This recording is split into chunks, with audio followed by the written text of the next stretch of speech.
Bem-vindo ao canal Escatológico.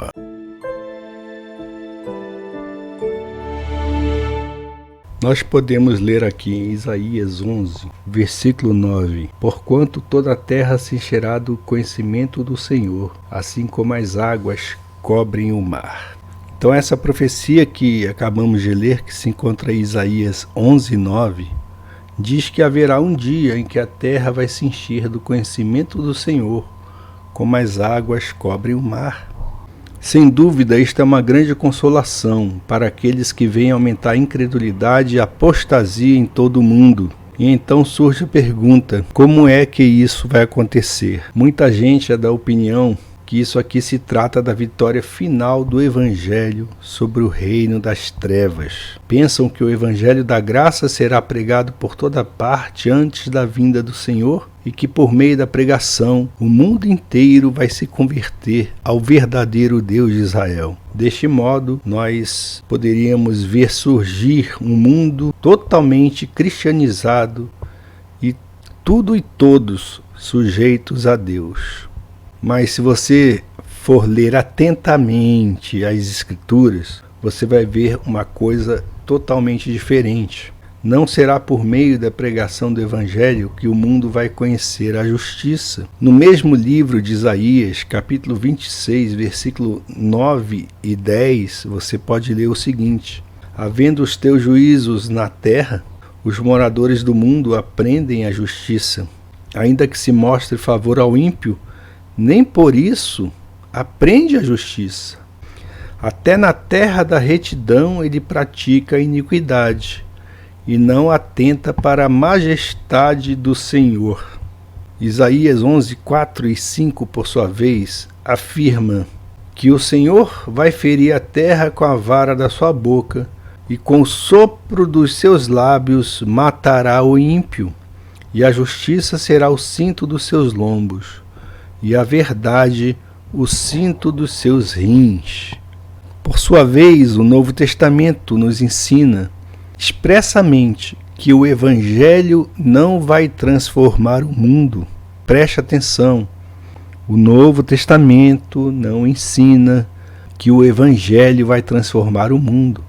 E essa maldade e essa apostasia vai atingir um auge e rebelião totalmente declarada contra Deus.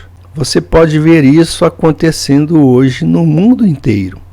E o mais espantoso é que isso não vai acontecer com o mundo ímpio, mas também vai acontecer com a cristandade, onde se nota hoje uma decadência que vai culminar em uma grande e inevitável apostasia.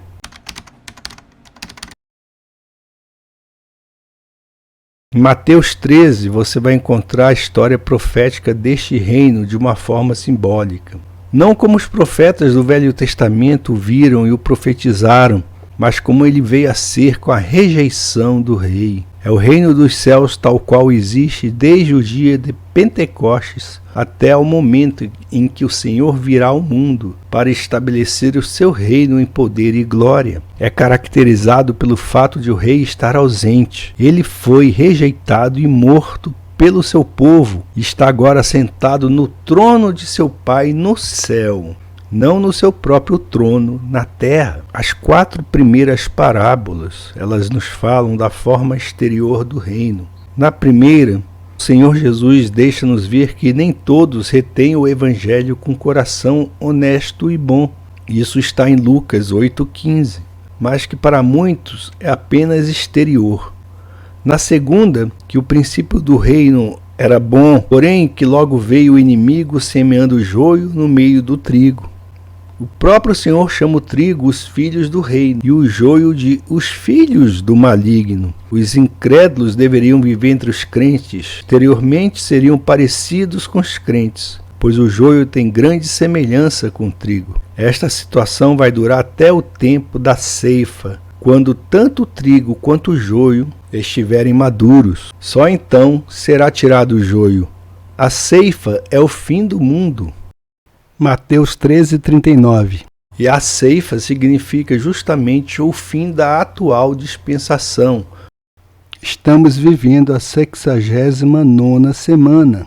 A terceira parábola nos mostra que o reino se tornaria no grande império mundial. Leia Daniel capítulo 4. Apesar de não ser conforme a sua natureza, um grão de mostarda, a menor de todas as sementes, enquanto o rei fosse rejeitado, este império iria dominar a terra. As aves se aninhariam nos seus ramos. Apocalipse 18:2. E doutrinas impuras se estabeleceriam nele. Na quarta parábola, nós vemos a corrupção interna. A farinha pura seria completamente corrompida pela levedura introduzida secretamente nela. E vemos isso acontecer. Só você que está cego não vê isso, tá? Doutrinas falsas e corrupção moral seriam introduzidas. Mateus 16:12. E por fim, tudo isso caracterizaria e está caracterizando todo um conjunto, todo um background, todo um sistema, todo um condicionamento, todo um terreno de valores para que o mal florescesse de forma cada vez mais forte, cada vez mais irresistível. Nas epístolas paulinas, nós também encontramos o mesmo vaticínio. Por muito glorioso que houvesse sido o princípio da pregação do Evangelho, o mal começou a se manifestar desde logo. Não resta dúvida de que vai continuar a se multiplicar, porque está escrito em 1 Timóteo 4, a partir do versículo 1. Mas o Espírito expressamente diz que nos últimos tempos apostatarão alguns da fé, dando ouvidos a espíritos enganadores e a doutrinas de demônios, pela hipocrisia de homens que falam mentiras, tendo cauterizada a própria consciência. E essas coisas mencionadas por Paulo em Timóteo são as mesmas coisas mencionadas em Romanos capítulo 1, com o fim de comprovar quão baixo tinham caído os pagãos, ou a humanidade em geral. Então podemos afirmar o seguinte: não vai ser o evangelho, mas o mal que vai unir o mundo. Apocalipse 16 fala assim: e da boca do dragão, e da boca da besta, e da boca do falso profeta, vi sair 3 espíritos imundos semelhantes a rãs. Porque são espíritos de demônios que fazem prodígios, os quais vão ao encontro dos reis de todo o mundo para os congregar para a batalha naquele grande dia do Deus Todo-Poderoso. Em Apocalipse 2 e 3 temos uma descrição profética da história da igreja, não como os homens a veem e a julgam, mas como a vê aquele que tem olhos como chama de fogo. A decadência moral e as causas da corrupção são claramente indicadas nestes capítulos do livro de Apocalipse. Fala então das 7 igrejas. Em Éfeso, à época apostólica, tudo está muito bem, aparentemente, mas já falta o primeiro amor. Em Esmirna, segundo e terceiro séculos da igreja, nada há a reprovar. O fogo das perseguições une estreitamente os corações ao Senhor. Mas logo que o imperador romano Constantino aceita o cristianismo e o proclama como a religião do Estado, Pérgamo, nota-se uma grande mudança na posição da igreja. Ela já não é a peregrina perseguida no mundo que rejeitou o seu Senhor. Habita onde está o trono de Satanás, tem repouso onde reina o maligno. Em Tiatira, vemos como seu afastamento vai ainda mais longe. Tiatira ocupa um lugar preponderante na terra e arroga a si mesma a autoridade suprema sobre o mundo. Fornicações, relações com o mundo e idolatria se tornaram características da igreja. O Senhor tem que tirar dela o seu castiçal. Todavia, ela subsistirá até depois da sua vinda para ser julgada. Em Sardes, temos com a reforma um princípio novo, porém não a vida, mas só o nome de que vive. Por isso o Senhor tem que a tratar como ao mundo, porque chegou a ser como o mundo. A igreja de Filadélfia, por sua vez, representa a grande obra do Espírito Santo que permitiu a pregação do Evangelho para muitas nações. Mas a plenitude desse avivamento foi impossível de ser mantido, porque veio a era de Laodiceia, onde deparamos com o que surgiu de Filadélfia.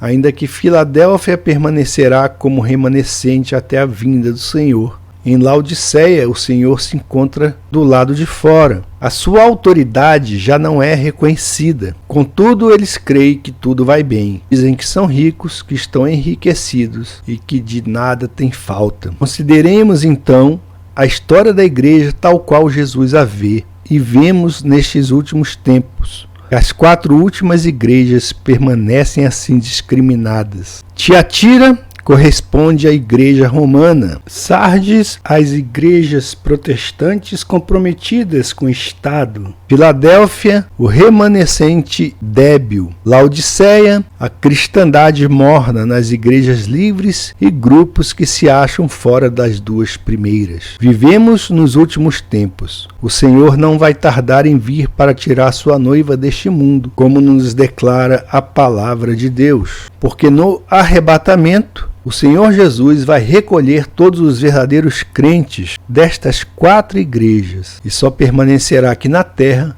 a cristandade nominal, composta de todos aqueles que não têm a vida de Cristo. Em Apocalipse 17 encontramos outra vez o cristianismo nominal representado pela figura da grande prostituta. Esta tem as características de Jezabel. E no capítulo 17:9 temos uma clara alusão a Roma. A harmonia entre os primeiros versículos do capítulo 17 e o capítulo 21:9 salta à vista. Nos capítulos 17 e 18 temos de fato uma descrição da falsa noiva, grande prostituta, representada por uma cidade, e depois do juízo desta, a descrição da noiva, a mulher do cordeiro, considerada também como uma cidade. Que a grande prostituta representa o cristianismo nominal é um fato suficientemente claro. Contudo, tem as características especiais de Tiatira. Roma terá a direção. Será possível o regresso do protestantismo ao seio da Madre Igreja? Vemos que a prostituta ocupa um lugar de destaque na terra. Está vestida de púrpura escarlata e adornada de ouro, pedras preciosas e pérolas, símbolos da dignidade imperial e do melhor que o mundo conhece. São aparentemente os mesmos adornos que a esposa leva. Porém, o cálice está cheio de abominações e da imundícia da sua prostituição. Ezequiel 16, 25 a 29 nos diz que a prostituição é uma figura nas Escrituras da mistura da comunhão com o mundo.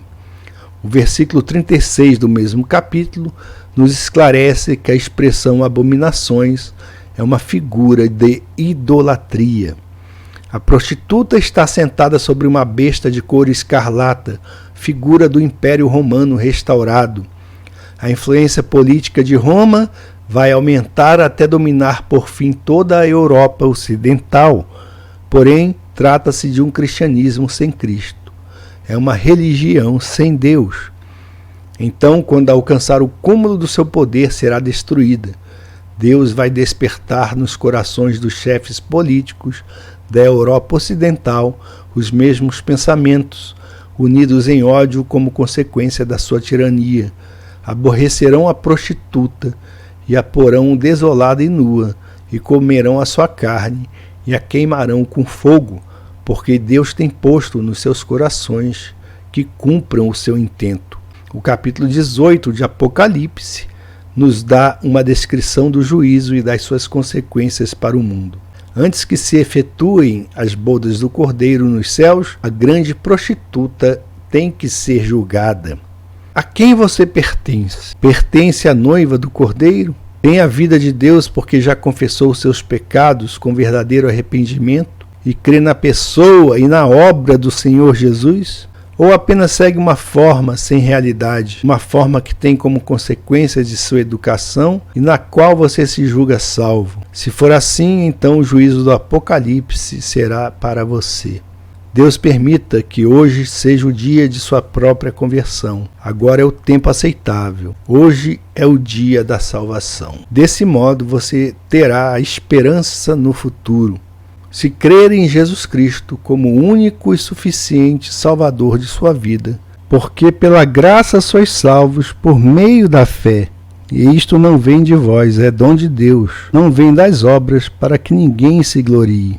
Porque somos feitura sua, criados em Cristo Jesus para as boas obras, as quais Deus preparou para que andássemos nelas. Então, se você entendeu essa palavra, você compreendeu que a salvação é pela graça, mediante a fé, que é um dom de Deus. Não vem das suas próprias obras, para que a glória da salvação seja dada a Deus, porque somos feitura sua, criados em Cristo Jesus.